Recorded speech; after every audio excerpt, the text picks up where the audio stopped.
Hey there. Have you ever been on a PIP? Have you ever had to manage someone's PIP? Well, if you don't know what a PIP is, that could be a good thing because a PIP is known as a performance improvement plan. It's a formal document that helps employees who are struggling to meet their job performance expectations. It outlines areas of performance where they're falling short, identifies skills or training gaps, and sets specific goals for improvement. You see, PIPs are not disciplinary actions, but they can feel like that. They are intended to be a way for employers or managers to help their employees succeed, but they don't feel like that.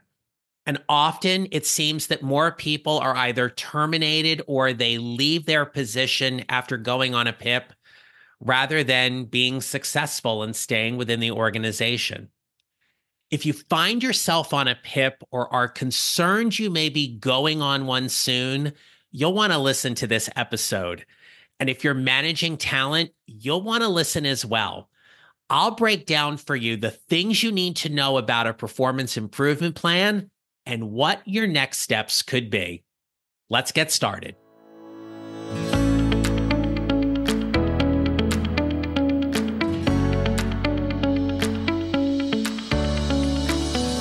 Hello, my friends. This is the Mid-Career GPS podcast, and I'm your host, John Nerrill. I help mid-career professionals like you find a job they love or love the job they have using my proven four-step formula. Today's episode is timely because as we start September, we are less than 120 days away from the end of the year. And in some organizations and some managers, they may be looking at their talent numbers and may be considering putting some of them on a PIP. A PIP, otherwise known as a performance improvement plan, can help employees. And some may think, well, it's just the timeline has been set for me to get out of there. As somebody who has had to manage talent who have been on PIPs, what I can offer you is that from my perspective, yes, it is a warning notice, but it is not a death sentence, nor is it a termination notice as well. The clock gets set. Hey, we've identified here are some things you are not doing well, and we're going to put a formal plan in place to help you succeed with that. The PIP is essentially a partnership. But what do you do if you feel like you're really just being set up to fail, or your boss simply wants you gone? Those are some of the realities. I can't stand before you today behind this mic and say that, oh, PIPs are wonderful and they're great and they're fantastic and you shouldn't be afraid of them. No, you should. You should, because there is a binary outcome from any PIP. You either stay or you leave. And when it comes to leaving, you either leave on your own or the company will terminate you. So what do you do if you find yourself on a PIP? The first thing I want to offer you is don't panic. Listen, breathe, get clarity about what the PIP is saying and the specifics that are in it, and be really clear and know how it's going to be managed. There should be details in the performance improvement plan that outline how often you and your boss will be checking in. What kind of progress metrics will you be looking at? How will you be evaluated? And you want to know the timeline. This is important because some performance improvement plans can have a short timeline, maybe 30 days. It might be 60, 90, 120. Whatever it is, you want to know the timeline. You also want to make sure you have clarity around the expectations.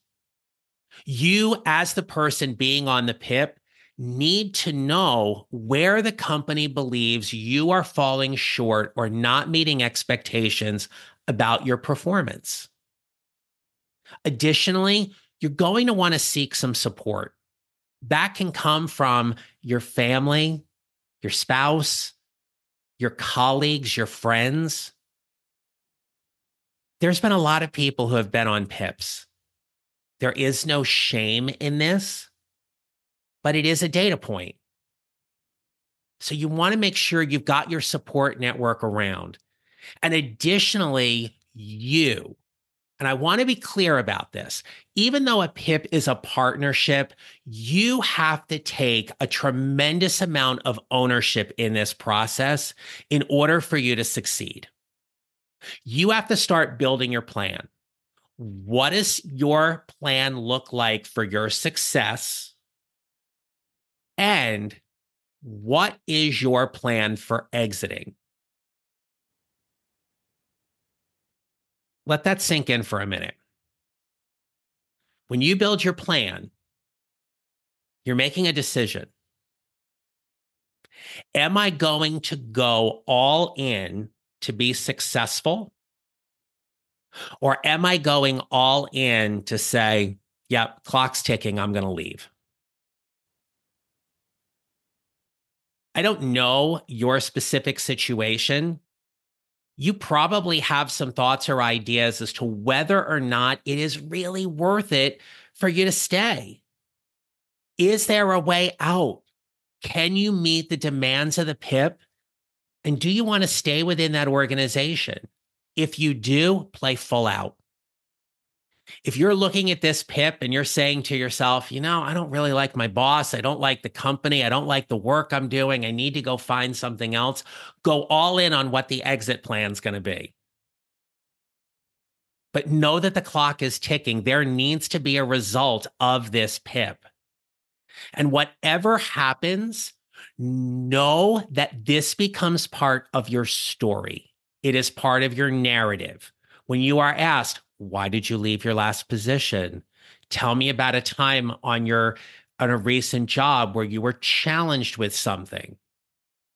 I can share with you that in my managerial career, I have absolutely seen people who have gone on PIPs that were successful, that stayed within the organization, that got promoted. And I have seen other people who didn't meet the expectations of the performance improvement plan and either left on their own or they were terminated. But something has to happen because of this. You're either going to stay or you're going to go. Hey there, is your LinkedIn profile working for you 24/7? For many mid-career professionals, optimizing their LinkedIn presence isn't a priority until they start job hunting or networking and realize it's important. If you're feeling the pressure to make your LinkedIn profile stand out to recruiters and hiring managers, I'm here to help. Would you like me to review your LinkedIn profile? This is your opportunity to receive my expert feedback. I'll show you exactly what changes can attract more recruiters and hiring managers, identify areas for improvement, and guide you in optimizing your profile. This will boost your professional brand and increase your chances of landing more job interviews, expanding your network, and elevating your professional presence. For a limited time, spots are available for a personalized LinkedIn profile review for just $50. For more details, check the show notes or visit my website at johnneral.com/courses. Now, let's dive back into the episode. So when you go on a PIP, does it mean they're going to let you go? An organization's never going to tell you that. They're just not. They're going to tell you that they want you to succeed, that the PIP is in place because they've identified some areas of weakness or unsatisfactory performance, but that you have a way to get better. What I want to offer you here is look at the history of the organization. Look at the organizational culture. And from there, determine whether or not this is actually a professional death sentence for you or not.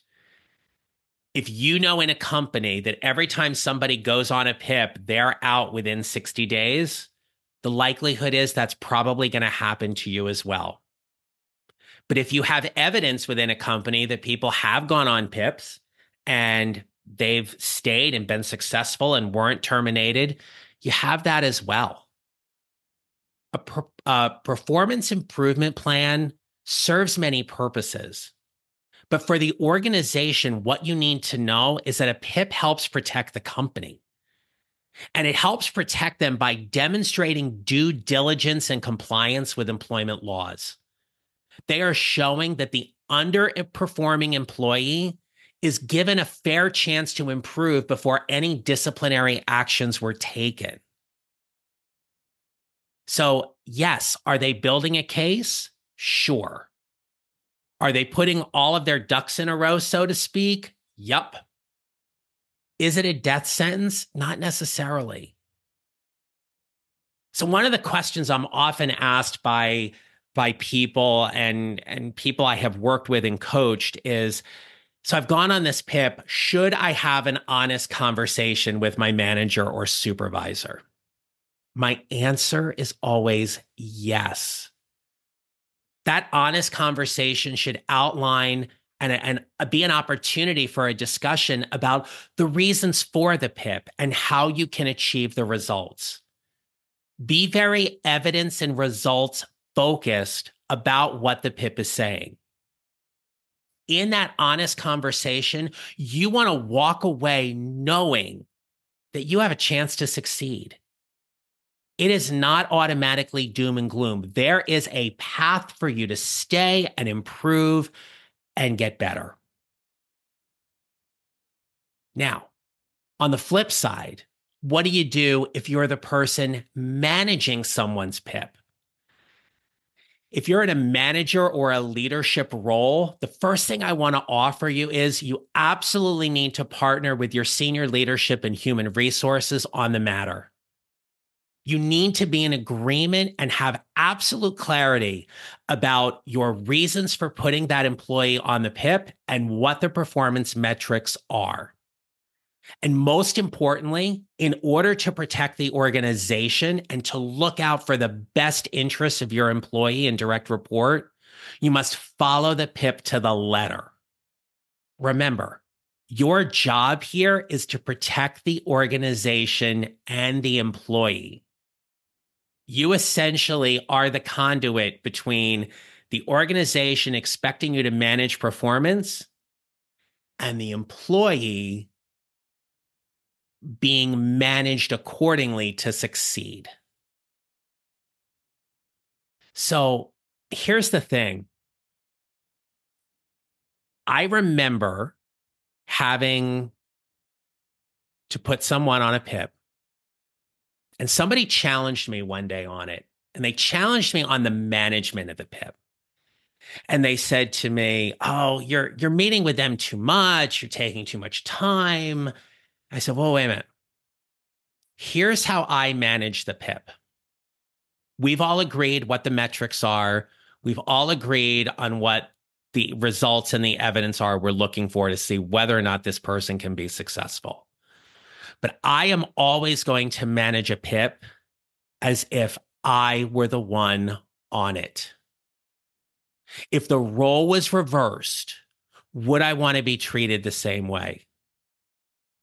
Would I want to make sure that I have the clarity and the conversations and the feedback and the updates to know where I am in every single part of the process? My answer was always yes.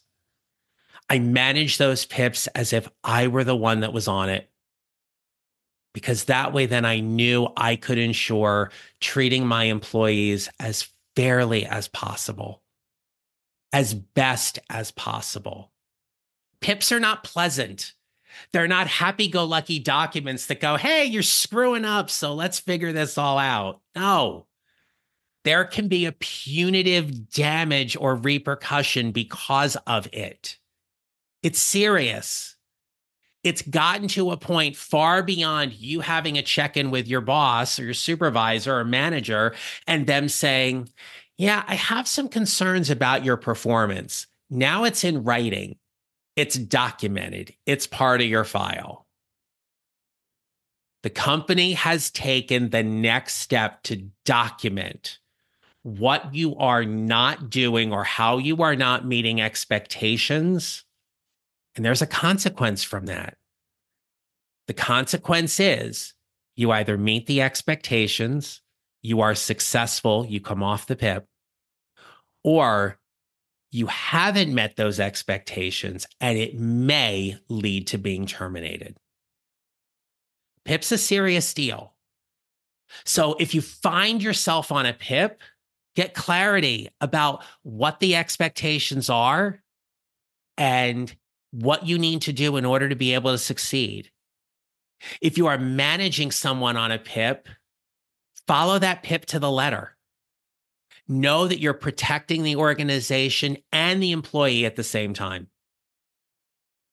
The PIP is that living, breathing document about your actions as their supervisor moving forward. So, here's the last thing I want to offer you. If you find yourself on a PIP and you're like, you know what? I just need to get out. I'm done. I don't want to stay here. Do your best to acknowledge the PIP, work through all of the metrics, try to be successful. It is far easier for you to find a job when you have one than when you don't.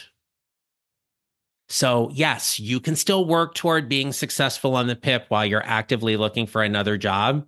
That can be part of your plan. But how you show up matters.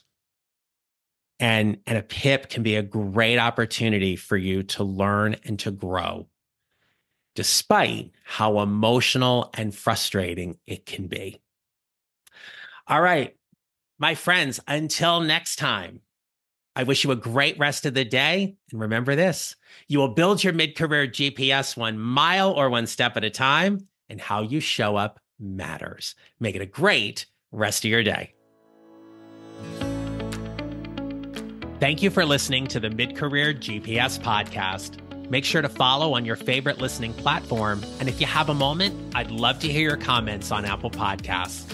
Visit johnneral.com for more information about how I can help you build your mid-career GPS, or how I can help you and your organization with your next workshop or public speaking event. Don't forget to connect with me on LinkedIn and follow me on social at John Neral Coaching. I look forward to being back with you next week. Until then, take care, and remember, how we show up matters.